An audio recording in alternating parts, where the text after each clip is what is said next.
All right, it looks like we are live. Welcome, everyone, to Sass Bites.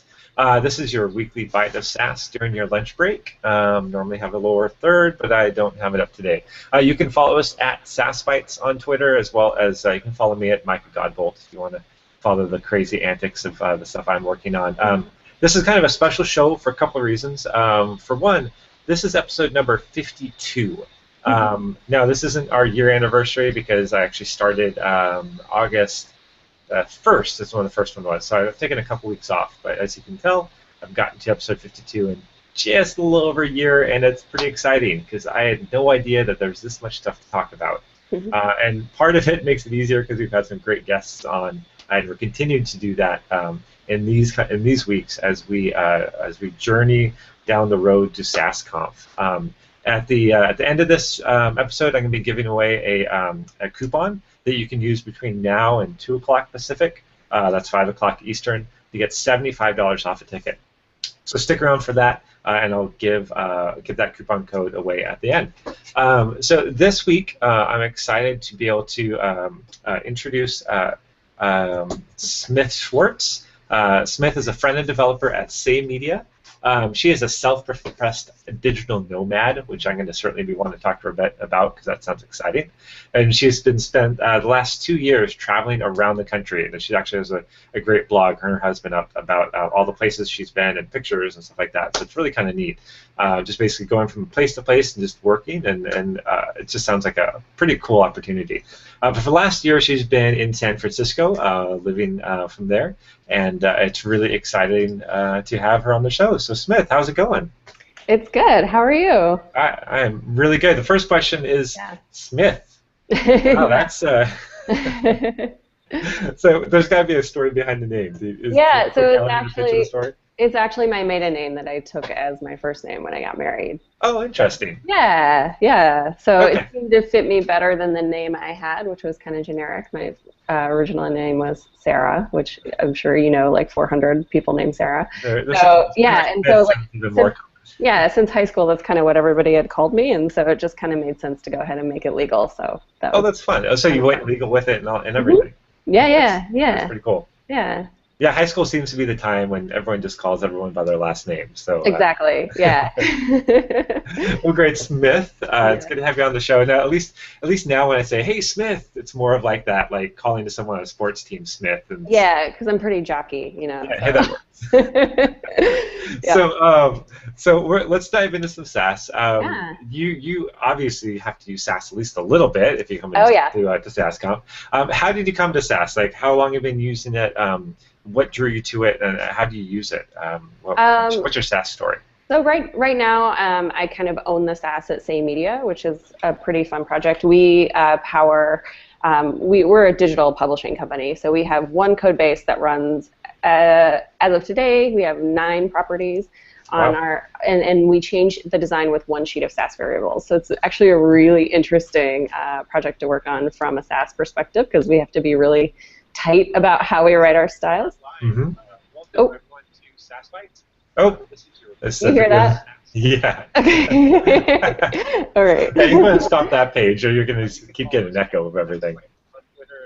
Is that me? Oh, that's me. That's my fault. I'm sorry. A little technical difficulty. You're watching the show. I had the link up so I could tweet it out, but forgot I was leaving it playing in the background. Awesome. Okay, anyway, back to what I was talking about. Sass is a huge part of what I do every single day now. I started writing Sass probably about 3 years ago at this point. Part of what I talk about in my talk at SassConf is my, like, I've made a big career transition. I started out, my first career was working in art museums and doing all kinds of stuff from paper conservation to kind of museum experience design. And like transforming those skills into the digital world, Sass has been a huge part of that and a really fun thing to learn and work with every day.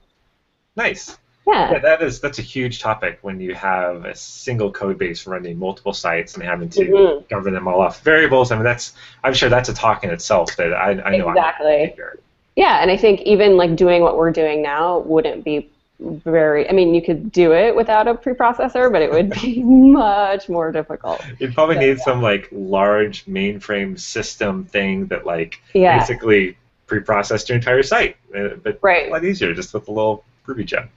Yeah, so it's pretty great. And actually, speaking of Ruby gems, we are now on libsass, which is kind of a Nice. fun. So it's much faster, which is Super. With I'm sure the project is grown in size and complexity. Yeah, and it's an Angular and Node app, so it makes more sense to use libsass for us because the only reason we had any Ruby dependency was for Sass, for regular Sass at that point, and now we've moved forward to the JavaScript stack. Yeah.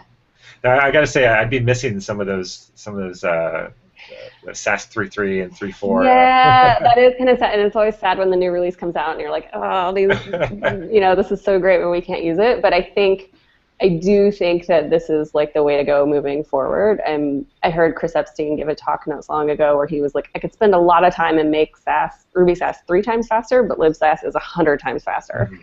So I think it'll be interesting to see how the two projects merge and come together in the future and how we start to get more of those features in libsass.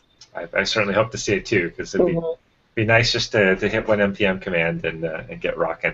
Yeah, for sure. Yeah. Well, so speaking of the Artful Web, I actually haven't a chance to read through it entirely. So give us the pitch of what is this talk going to be about? Why should you come to it? And what are people going to be leaving all like jazzed up and ready to do? Yeah, so it's a little bit about me and my career transition and what it's like to kind of like change into this digital world. But it's a lot about like what are some of these like lessons I learned in the art world and how can we apply them to the work that we do every day. I think they're a lot more related than maybe they seem like on the outside. And so we'll kind of go through we'll touch on a few different like specific artists and like their techniques and things that we can bring into our daily practice to kind of like make the web a more playful and beautiful place. So, it's easy to get bogged down with business requirements and stuff that we work on every day, but like, talking about like doing a little bit more of the fun stuff and how to like make that more a part of your daily practice. So you say there's a bit of a similarity, some crossover between art world and what we're doing. Do you have any like small examples you can give us without giving away your whole talk? Right. I think a lot of it. I mean, a lot of the process can be quite similar, and a lot of the issues that we deal with as far as like working. People who write Sass, I tend to find come from a little bit more of a creative background than other programmers, and tend to care about art and design in different ways. But I think something like keeping your work, like not being so worried about the technical, like making everything exactly perfect. Computers are perfect, or it's hard to like think about rough drafts and rough drawings, if you will, on a computer screen because everything is so exacting and precise. And so learning how to loosen up a little bit in your development practice, and then kind of going hand in hand with going back and refactoring.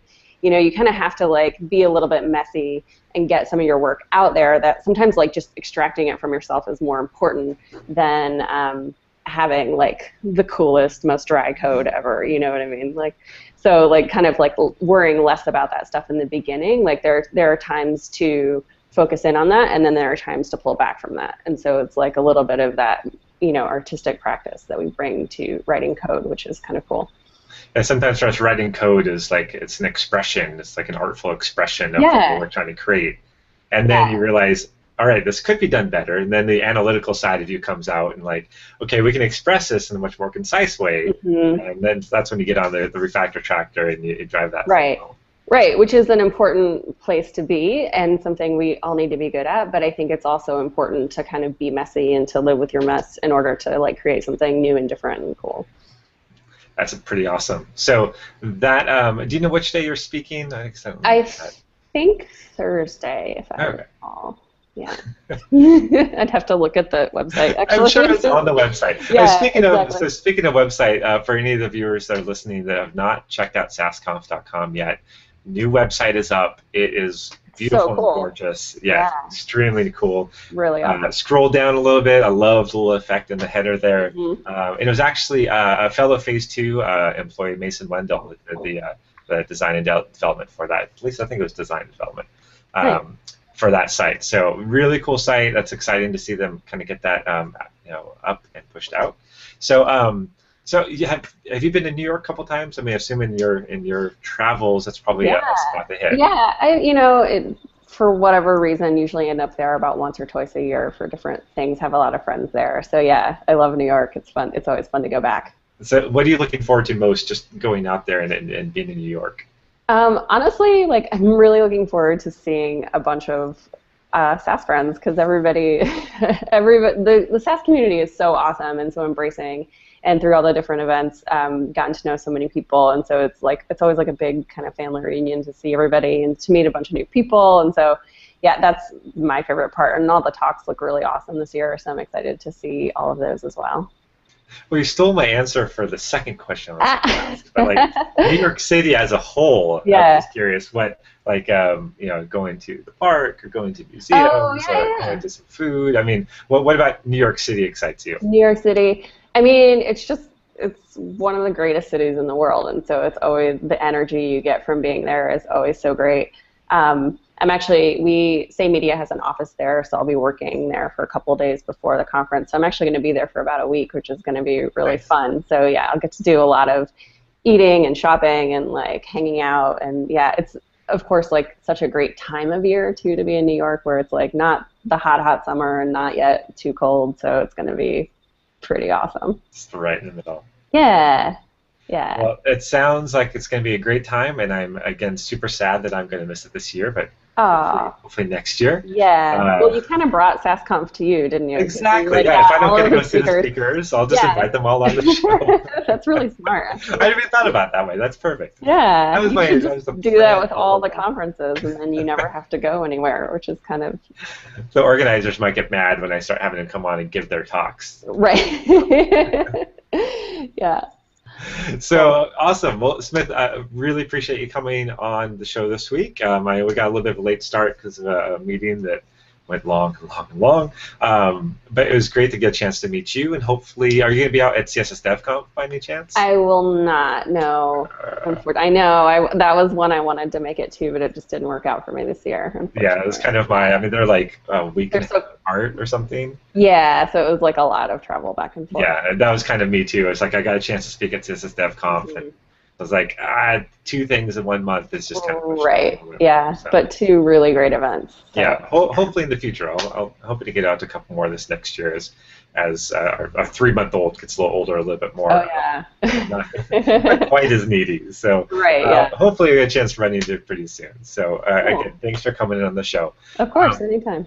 For those that still haven't bought their tickets yet, we have a special little thing going on during each of these shows where you can get $75 off your ticket. And to do that, you just want to go to sassconf.com, check out and buy a ticket normally, but use the coupon code SASSBITES, SEPT11, being September 11th. So SASSBITES, September 11th, and that'll get you $75 off your ticket. But there's a window on that. You've got between now and 2 o'clock Pacific, 5 o'clock Eastern. So if you're watching this later down the road, sorry you missed it. But we're going to be doing this for each of the episodes for the next 2-3 weeks that we have left. So you can catch us next time for the coupon code for that. And speaking of next week we're going to have Anthony Despezio on the show. I hope I pronounced that one right. He's going to talk about expanding your Sass arsenal. So looking forward to that. It's probably not going to be on Thursday because I've had a couple things come up, but keep an eye out for that on Twitter, on Sass Bites, and I'll tweet that out as to what the exact date's going to be once I work that out with Anthony. So again, thank you, Smith, for coming on. It was great to finally meet you. Thanks for having me. Congrats on 52 episodes. Hey, and sometime I want to have you back on, and I really want to hear about what you're doing with dozens of sites and code galore, because that sounds like a great topic. That's a really fun thing to talk about. We should get in depth with that sometime. Awesome. Cool. Well, it's planned down there. Okay. Sometime down there when things settle down, and I'll get a chance to do that. So thanks everyone for stopping by and catching the show, and we'll see you again next week. If Smith don't go anywhere, I'll talk to you afterwards. Okay. Anyway, see ya. Bye.